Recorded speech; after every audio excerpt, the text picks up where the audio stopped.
Well, hello and welcome to your November's monthly numerology with me, Jennifer, here at Metaphysical Roundtable.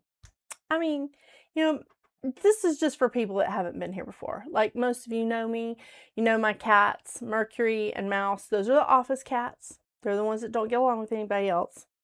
I know. We have people like that in our lives, don't we? I mean, all of us. Yeah. So, couple things. Just letting you know, just a couple of housekeeping things here. I have recorded most of the numerology personal life path numbers already. So some of them I forgot to flip the camera until the end, and we're gonna forgive that. Okay, maybe it's just one or two. I don't know. I can't remember because I haven't done the editing yet. But I just want to apologize for the state of my nails. They're a mess. They are a mess. I have been doing a lot of cleaning out because October for me, my personal numerology is change. And I've been cleaning out, I've been cleaning up, and my mother-in-law is coming, and I love her, and I just wanted her to have a comfortable space. Anyway, I've been working outside a lot, to say the least. Also, please forgive the cat hair, because for some reason, I chose to wear black on camera. Why did I do that? I'm surrounded by animals. I have 3 dogs and more cats in the house, so it's kind of crazy. I don't know why I chose to do that, but there we have it. There we are, covered in cat hair, so please forgive that as well. Now that I've begged for forgiveness, I want to do something a little different. I want to tell you the crystal of the month first. All right, before I get into the astrology of like the month of November, because it is very interesting, but I want to talk about this lovely, lovely crystal that we have for November, and that is Rainbow Moonstone. Now, it is not like rainbow fluorite that has like a whole bunch of colors. Rainbow Moonstone is just not coming into focus. Rainbow Moonstone is black and white, and it is glorious. I mean, it's so glorious. I have some on a little pedestal. Oh my gosh. This one's a little rough. It's not tumbled. These are all partially polished. This one is partially polished on the top where the peak is, and then it's rough on the bottom. It's so beautiful. It really is. I love the Rainbow Moonstone. This was introduced to me by a lovely young man at a local metaphysical shop, Heart, Soul, and Art. Love this. This is so awesome. He's a Cancer, so he said that this resonated with him. And I get that because I'm going to tell you the meaning and you're going to understand. I want to show you an example of Moonstone and then the Rainbow Moonstone. There is a bit of a difference. This is more white, and it obviously has like, black in it. And of course, this is just Moonstone, regular Moonstone. Nothing's wrong with regular Moonstone. It has also been a feature on this show. So, I digress. But the Rainbow Moonstone, the reason why I wanted to show you the regular Moonstone is because Rainbow Moonstone is an amplified version of Moonstone. It's all that and more. Yeah. I got the information for Rainbow Moonstone from, of course, as always, the Encyclopedia of Crystals by Judy and a couple other books, but primarily from the sagegoddess.com and the crystalcouncil.com. I've used them before. I like their website. That will be in the description box below. I have been remembering to put that in there. Are you impressed? I mean, I'm impressed with me. What are you going to do? So, Rainbow Moonstone is, it's opening up. It's opening yourself up to cycles. In fact, this stone is called the Cycle of Cycles. And it absolutely rings true because this stone runs with the phases, the cycles of the moon. Moonstone. Who would have thought? But this is it is an amazing energetic stone because it's an energy clearer. It's a physical body clearer. It's just, it eases stress, anxiety, assists with transitions. It's a gateway to the higher self and the divine feminine. Because remember, Cancer, Moon, Moonstone, all divine feminine, right? It's really great. This stone brings in joy, celebration, gratitude. It shows you the possibilities. Okay, it shows you the possibilities, so it's really good for manifesting. If you've got something going on this month that you're trying to get started, and yes, we have Mercury retrograde, but I'm going to go into that. If you're trying to get something started, if you're trying to clear something up, this stone is great for, if you meditate with it, showing you the possibilities of what could happen, what could take place. Okay, it is great for manifesting. It's great for expansion. So all of you that are going into a 7-month, or if you are a life past 7, this is a fantastic one for that expansion, that spiritual expansion, right?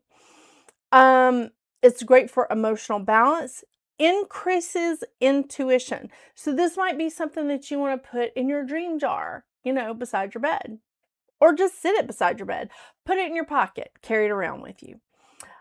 This is great for spiritual protection, clarity, and creativity to your spiritual path. Now, when I say creativity and clarity, like spiritual protection, all in your spiritual path, is when you are walking on your path. A lot of people want to attack that, right? A lot of people are just like, I don't like that they're doing so good, and I'm in a really crappy place, so let me throw some mud their way. Let me do some destruction. We don't love that here. We don't. But this is the reality.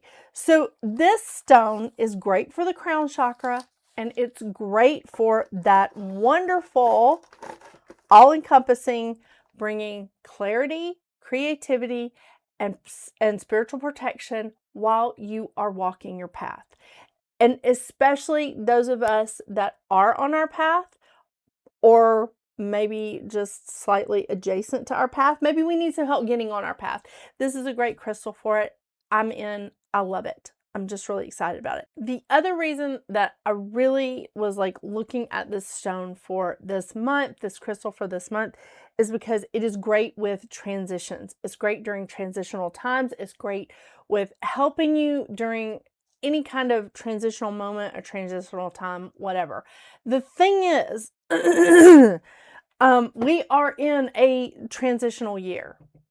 This is a 9-year in numerology. I may have mentioned that, but it's a transitional time. And we are also transitioning from the 9-year into the 1-year. Like in November, we're going to start feeling that, like, I don't want to say separation, but this is sort of the bridge. All right.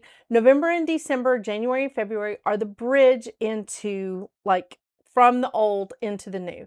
And this stone is a fantastic transitional stone. It's a great help with our transition from the 9 to the 1. I know. You see where I'm at? This is this is really where I wanted to go with this particular stone. So if you're a life path 9, or if you're in a 9-month, again, this is a fantastic stone for you. So I am going to do a giveaway. I know last giveaway I did was for labradorite. By the way, labradorite, if you pair this stone with labradorite, it is fantastic for manifesting. It's fantastic for really getting what it is that you want out of life. So there's a thought. Labradorite was the stone for September. Yes. Because smoky quartz has been the stone for this month. So labradorite was the stone for September. So if you pair it with labradorite, it's super fantastic. All right. So the last time I ran the giveaway, it was if you made comments. and that I would pull I would pull it at the end of the month on my live show for metaphysical practices, Tuesdays at 9 p.m. Eastern Standard Time. So I'm going to do the same thing this time. We are giving away this lovely girl. I know, I know. And yes, the last winner is allowed to submit. So make sure you comment on your life path. If you comment even on the mid-month check-in ones, I count that. I will put your name in a hat, or more likely just on my table, and I will pull your name from there. Yeah, I did that on the last live show. So the cards, just before I forget, the cards I'm using today are, of course, Moonology Oracle cards and the Goddess Guidance Oracle deck. You know, and you know how I feel about these cards. I love them. The book gives so much information that I read from the book on that. Okay, now, here's a quick little overview of November's astrology. If you want to dive deeper into astrology, I highly, highly encourage it. Okay. There's lots of great astrologers out there. There's many, many out there that are just absolutely wonderful. They're astounding. I mean, I have my favorites. I have the people that I look at all the time, and then I sometimes just Google or go down a YouTube rabbit hole of astrologers and just to see what everybody has to say, because again, just a little bit different, just a little bit of a different take on the same thing that we're all seeing, right? So for me, I mean, Deborah Silverman, Marin Altman, Molly McCord, all of these are people that other people have sent to me, and I've just really resonated with them. If you do not resonate with those people, just look it up on YouTube. See who like fits your bill, you know what I mean? And see how you feel about their take on astrology. So again, this is just a quick overview of the astrology for November. There's a lot of transits going on in November. There's a lot of stuff like moving in and out. There's, Mercury's going retrograde. Yeah, Mercury's going retrograde. Things are moving. There's just there's a lot of movement, all right? And I know that the world never stops. The universe never stops. It is constantly moving. But these transits are pretty significant. I mean, so I just want to say this is a quick overview. I'm going to tell you some of these trines. I'm going to tell you some of the oppositions, and I'm going to tell you that they're going to affect the moon, or they're going to affect the feeling or whatever. I encourage you to look it up, because until I have an astrology show on here on this channel again, like I used to, I don't want to go into detail with numerology. I just want to give you the overview. And yes, I am thinking of separating the astrology altogether from the intro, but real quick, we're going to get through this. Okay? Yay. Okay. So on November 1st, we have All Saints Day, and there's no transits that day. Merry Christmas. Well, not really. On November 2nd, in the United States and maybe in other parts of the world, not all of the United States though, we have daylight savings time that hits us. Kind of looking forward to that, but that's a different story. We have Venus square Jupiter. This is a good kind of square, okay? Usually squares, I'm just like, oh, that's challenging, because it usually is, but Venus square Jupiter is a good square, okay? Mars trying Neptune on November 3rd. Fun.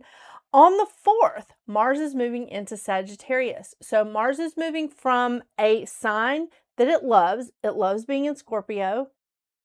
Yay. It loves being in Scorpio, and now Mars is moving to Sagittarius, which is a little more flighty, let's say, spontaneous. Yes. A little more unpredictable. So that's interesting. Okay. Mars is also opposing Uranus, which is still in Gemini. Keep that in mind, because that's a doozy right there. That Mars opposing Uranus is a big deal. It is actually going to affect the full moon, which is on the 5th of November. Full moon in Taurus that hits its peak at 8:19 a.m. Eastern Standard Time. And that Mars opposition of Uranus is going to have an effect on this usually quiet and steady and stable full moon. Yeah. Isn't that fun? On the 6th of November, we have Venus moving into Scorpio. Venus is also moving from its home because Venus rules Taurus and Libra. Venus is moving from Libra into Scorpio. It's not its favorite place because it's in opposition of Taurus and it rules Taurus. So little iffy for Venus. Not the worst place for Venus because Venus does not like being in Virgo. You know, your girl's not happy in Virgo, and I get it. But Venus in Scorpio is a little dark for Venus. Let's say that. Yeah. Almost lost my place. Okay, on the 7th, we have Uranus retrograding back into Taurus. So for the last few months, we've had an idea, we've had a little preview of what Uranus in Gemini is going to be like for the next 7 years. Uranus is not going to return to Gemini until the spring of 2026. I can't remember if it's March or April, but Uranus returns to Gemini at that time and will be there for the full ride after that, 7 years.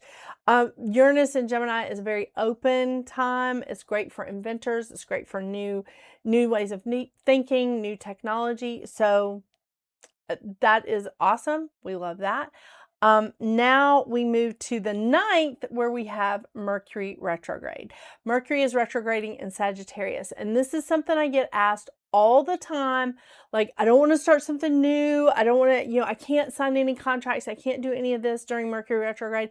And I agree. I am double ruled by Mercury. I try not to start new stuff during Mercury retrograde because I get hit by it pretty hard. But I try not to sign contracts during that time. However, there's another man that I follow here on YouTube. He has Minnow Pond Tarot, and his name is Chris. And he says, and I really like this take on it. He's like, you can't stop your life because Mercury has gone retrograde. You cannot stop anything from happening. If you need to start something new, if you need to sign contracts, just be careful about it. Just pay attention to the details because this is what Mercury is all about. So, I mean, communication, details, electronics, but please make sure you back up your computer, back up your phone, back up your systems, and read thoroughly any contracts that you have to sign. If you have to start something new now, that's okay. Just take note that you're probably going to have to come back and rework some kinks in the system. And if you have started something new, like in the past, this is a good time to work out some of the kinks in those systems, okay? Whether it's a relationship, a job, a business, whatever it is that you're doing, this is a good time to work out the kinks, to redo some things, to revisit. Excellent time for that. I mean, really, it is. So Mercury retrograde doesn't have to be a Debbie Downer. Yeah. On the 11th, we have Jupiter going retrograde in Cancer. On the 12th, we have Mars conjunct Mercury in Sagittarius. This is not a good conjunction. It's really not. It's kind of over the top. Yeah. I just want to say it's a little unpleasant, okay? Mars, God of War, colliding, conjunct, Mercury, the planet of communication. It can be a challenging time for communication, okay? Just be aware of that. Then we have on the 18th, we have Mercury retrograding back into Scorpio. Not unhappy about that. On the 19th, we have Mercury opposing Uranus and Taurus. Now, here's the thing. Mercury opposing Uranus really can throw a wrench in our communication, and all these oppositions that we're feeling, all these conjunctions that we're feeling that are not of the happiest nature can cause us to have some really bad communications during this Mercury retrograde, and it can cause us to be a little bit paranoid about the communications that we're having. So you don't need to add dialogue where there is none. You do need to be clear and concise during this time. Please, for the love of all that is holy. Yeah. All right. We also have Mercury trine Neptune, which is a positive thing. It is. I mean, because Neptune is our dreamy, our dreamy state.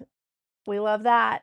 But Mercury trine Neptune at the same time that Mercury is opposing Uranus could bring in some, I don't want to say like delusional, but we could have some illusions about the Mercury opposing Uranus. And remember, we just got over the Mercury conjunction with Mars. Things can be a little heated right now. Okay, let's don't invite the illusions in. Let's be nice. Yeah. On the 19th or the 20th, depending on your time zone here, okay? I'm going to go with the 20th because I am on the East Coast. But the new moon in Scorpio hits its peak at 1:47 a.m. Eastern Standard Time on the 20th. If you were on the West Coast, it is going to be on the 19th, okay? The new moon in Scorpio is going to happen on the 19th. We also have on the 21st, the sun moving into Sagittarius. Ha! Happy birthday, Sagittarians. On the 22nd, we have the first of two really positive trines. We have Mercury trine Saturn and Jupiter. Mercury is in Scorpio, Saturn is in Pisces, and Jupiter, of course, is in Cancer. This is a very positive trine. We love it. It really could bring us out of the depths of this miscommunication that we've been having with this Mercury retrograde and all of its little like conjunctions and oppositions. This could bring in a fresh breath of air. That's all I'm saying. On the 24th, we have Mercury conjunct Venus. Again, this could be a little bit of fresh air coming in. Yeah. And communicating with those that we love. Yeah. On the 26th, we have our second very positive trine of Venus in Scorpio, Jupiter in Cancer, and Saturn in Pisces. These are fantastic, and this trine is going to last just a smidge longer because Saturn goes direct the next day on the 27th of November, which is Thanksgiving. Here in the US, sorry, there's Thanksgiving in other countries and it's not the same day. That's Thanksgiving here in the US. On the 29th, we have Mercury going direct in Scorpio. We also have Venus opposing Uranus. That's, again, just go dive deep in that rabbit hole. It can be good. It can. It's not as bad as some, but on the 30th, we have Venus moving into Sagittarius, so out of its dark time, yeah, and into Sagittarius. Venus is also trine Neptune, which is in Pisces. So this is a very good time. This is a lot of stuff happening in November. I think that it's going to be a wonderful transitional month. We have a lot of planets that are hopping around in and out of retrograde. Of course, the universe is never stagnant. I said that before, but there's a lot of stuff that I feel like is important happening in November. It's a good lead in to our transition from this 9-year into the 1 year. So really looking forward to November. We end the month with Uranus retrograde in Taurus, Jupiter retrograde in Cancer, South Node in Virgo, Mercury in Scorpio, Sagittarius is hosting Venus, Mars, and the Sun. Pluto is still in Aquarius for the foreseeable future. Pisces has Neptune retrograde, Saturn direct, and of course, North Node. So that wraps us up with 3 planets in retrograde at the end of November, 4 in water plus North Node, 2 in fire plus the Sun, 1 in earth plus south node, and 1 in air. Yes. All right, so that brings us to the end of November, and I really am excited to like get through this transitional time, but I'm very happy that we're getting Mercury retrograde over with before we hit Christmas and Hanukkah and New Year's. Yes. All right, let's stay tuned for your individual numerology. And remember, November and December, you're going to see those repeating numbers in January and February with just a slight twist on it because we'll be in a 1 year in 2026 versus the 9 year that we're in right now. All right, let's see what we got for you.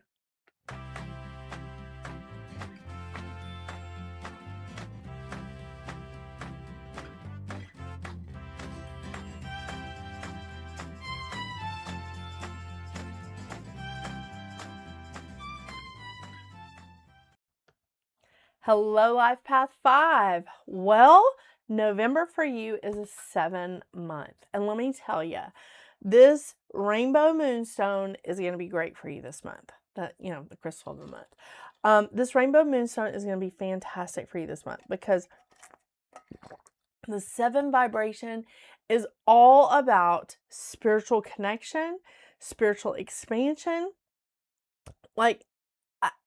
just metaphysical knowledge.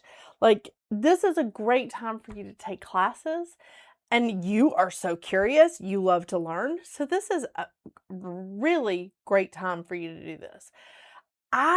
There's other vibrations and other life path numbers that I'm seeing have major hiccups because of Mercury retrograde and Venus going into Scorpio. And, there's some stuff happening, all right, astrologically.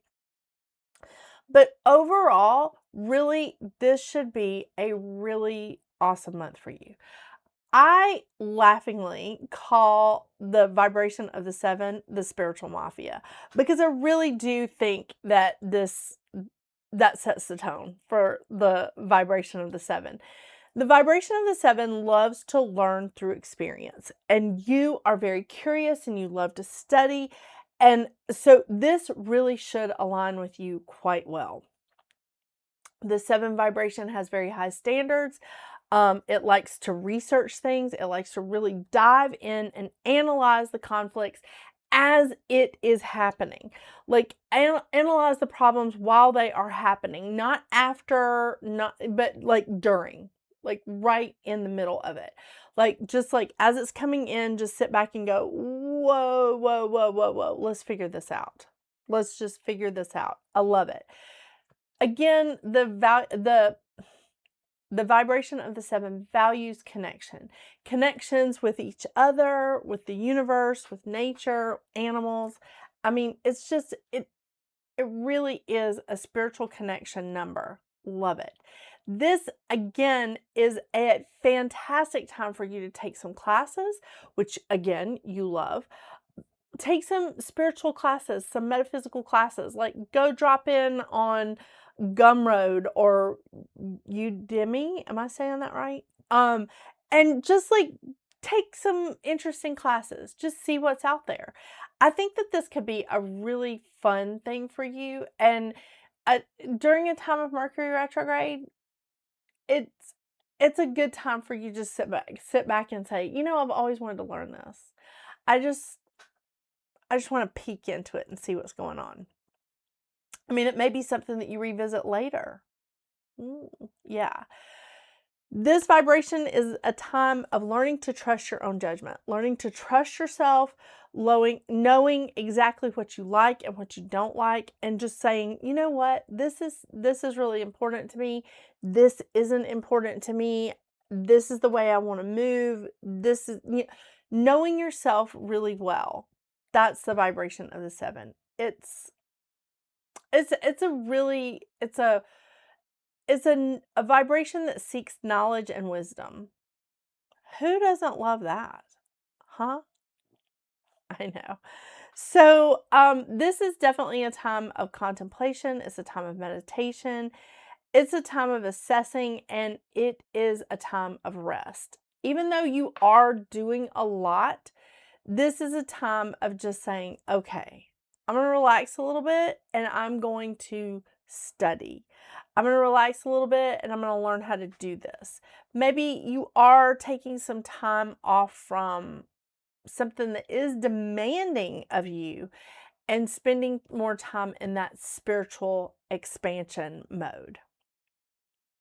Again, this is perfect for the spontaneous, adventurous side of the Life Path 5. I think this is great. I really do. The mantra of the 7 is, I am graceful spirit, finding insight, beauty, and peace all around me. You just have to look for it. The lesson of the 7, and this is going to lead us into the shadow sides, but the lesson of the 7 is making choices without retreating from others and finding the answers within yourself and trusting them. Now, that is key because a lot of us do not trust our gut. We don't trust what we initially feel. We second guess ourselves and then we end up regretting it. How many times have you said, I knew I should have done it that way? I knew I should have done this. I mean, if I had a nickel for every time I said that, I tell you what, I'd be on the Forbes millionaire list. Very thirsty today, sorry. So, the shadow sides of the 7 vibration is self-imposed isolation, retreating when you're nervous, when you don't feel confident about something, self-doubt, insecurity, and running from problems and decisions. Now, the thing is, this does lead into the shadow sides of your life path, okay? Because one of the shadow sides of the 5 is self-doubt. And it's not something that we really want to camp out in, okay? I do doubt myself quite a bit, and I just go, okay, I definitely feel that way, but I want to remind myself of everything that I have accomplished, everything I have been able to do. Yeah, even if it's small things, it adds up. So keep that in mind and remember that, like, just because you're nervous about something, your shadow side, you're nervous about the challenges that are coming up or whatever's happening. Don't be impulsive and don't doubt yourself. You're awesome, Life Path 5. You are. One of my sons is a Life Path 5. How could I not love the 5? Usually, I will tell you, because I'm a 22/4, usually when I'm in the month of a 5, which I currently am, October's been a 5 month for me, I find it very challenging. But this month, I just embraced it and I ran with it. Oh my gosh, what a change. So it's been an impressive month. Like, I've gotten a lot done, not just physically and around my house and stuff, but just like spiritually too. How about that? How about that, Life Path 5?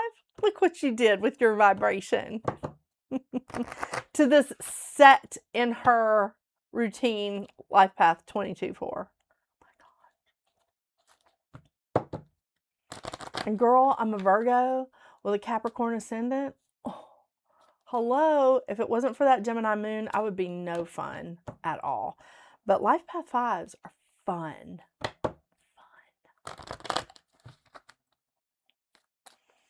I love to see this 7 coming. And, you know, whatever vibration you have in November, you're going to have again in January. So, you'll be revisiting this in a 1 year in January. Ooh, love this. Damara, guiding children.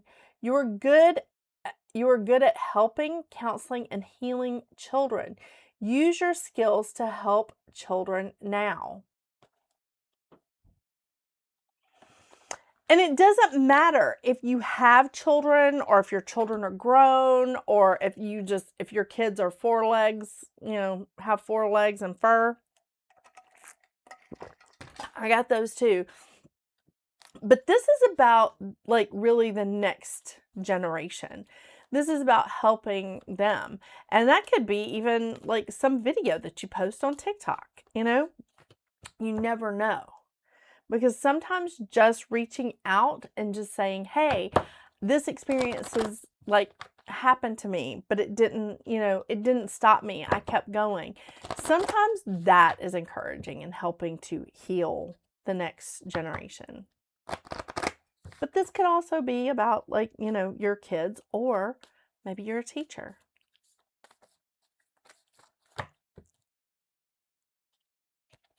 Oh my gosh, you know what? I know a lot of Life Path 5s that are teachers or nurses, or, I mean, that's very interesting. I'm just thinking about that.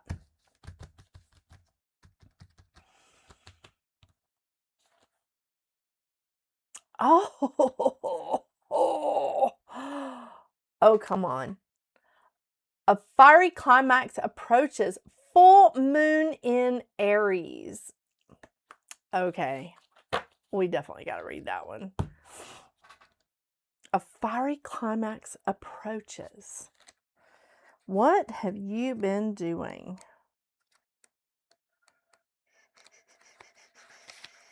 Okay, I thought I found it. There it is. Okay. It's time to see if you've been a little bit too much me. There's a tug of war going on between what you want and what someone else wants.